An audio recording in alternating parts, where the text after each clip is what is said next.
Hello everyone and welcome back to my channel. Today I'm doing another look using the LA Girl Mainstage Desert Dream eyeshadow palette.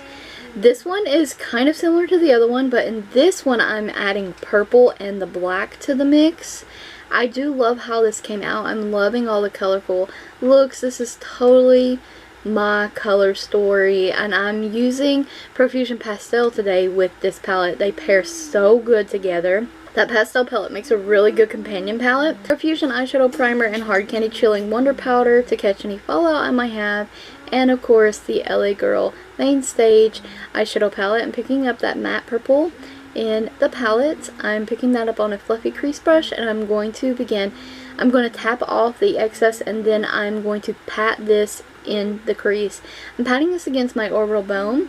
Now I will keep going over this because the shade becomes a little patchy and hard to work with. I'm taking the bright blue, so you won't see me working on this right this second, but you will later on. I'll put the blue next to the purple and in the center of the crease there. And I'm just going to build these shades up, and I'm also using the fluffy brush to do so. I do try to blend these over there a little bit. And then I'm taking this light minty shade, matte shade in the palette, and I'm applying that in the rest of the crease in the inner corner area. So once that's done, the blue, the minty shade, and the purple will all blend together, and it's so pretty in the crease right now. But later on, I don't know what happens, it just becomes patchy and the color doesn't, or the pigment doesn't really want to stick anymore. So I'm taking this black, which looks really, really dark in the pan, and it has lots of fallout and kick up in the pan. Not so much on the face, which is great, but I'm taking this on a flat shader brush so I can really pack this in the outer corner. The shade looks so dark in the pan, but it doesn't apply that way on the eyes. It's actually very disappointing, the black is, to be honest. So I'm going to work on blending these, and they don't really want to blend. I think I save it in the end, but this is a dark shimmery purple shade. It comes off blue on the camera, but it's actually purple. And I'm applying that next to the black and putting that right there in the outer corner. I'm using a short stubby like crease kind of brush to apply that onto the lid. And I do a little bit more blending. I'm using the NYX Glitter Adhesive, and mine did break, that's why it looks a little different. I don't have the nozzle.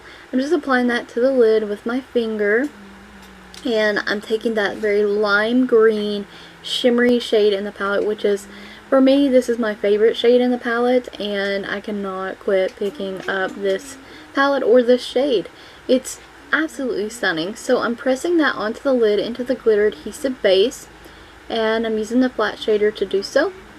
So press, press, press, and look how stunning. The camera doesn't do these shades that are shimmery in this palette justice. They're gorgeous. So I'm gonna work on just building those shades up there in the crease. I'm taking this pastel palette from Profusion, and I'm taking the light blue, the lilac purple, and that light minty shade. And I'm going to apply those above their counterparts in the crease to help blend those out towards the brow. And here's where the shades start kind of becoming patchy and not one to stick completely. But from L'Oreal, this is an Infallible eyeshadow in Endless Pearl. Any vanilla shade for your highlight will work. And I'm just blending down the crease with that and highlighting. I'm wiping away my fallout now, and then I'm going to go in with this pretty, it's kind of a purple shade, but it comes off pink, so I'm applying that to the lower lash line. And I'm using this green matte shade in the palette. It's a lime green, but it applies way darker, and I'm putting that in the corner, and then Simple Colors Single Eyeshadow and Proud in the inner corner as well, right on top of it. So it's like a light green shimmery shade in the inner corner now, and I love how that turned out. WetnWild Breakup eyeliner to tightline with, and in my waterline I'm using this this purple eyeliner that I found from on Temu actually, and I'm gonna set that with the lilac pastel purple from Profusion. Now, AOA Studio Lash Adhesive And these lashes from Shein, and I'll always link the lashes in the description box from Shein because these are awesome. Under $3 for 7 pairs. They're fluffy cat eye lashes. Now this Ioni Lash Mascara, I don't really like this, but I only use it to mesh my real lashes with my false lashes. And this lipstick is from Shein, from Sheglam, and it's just a nude shade. And on top, I'm going to apply this LaColors gloss, which the camera died and cut that part. So this is the finished look. I hope you enjoyed the look, found the tutorial helpful. Stay tuned for more looks using the LA Girl Mainstage eyeshadow palette. And thank you so much for watching. Don't forget to check the description box and the cards for additional links and a product list.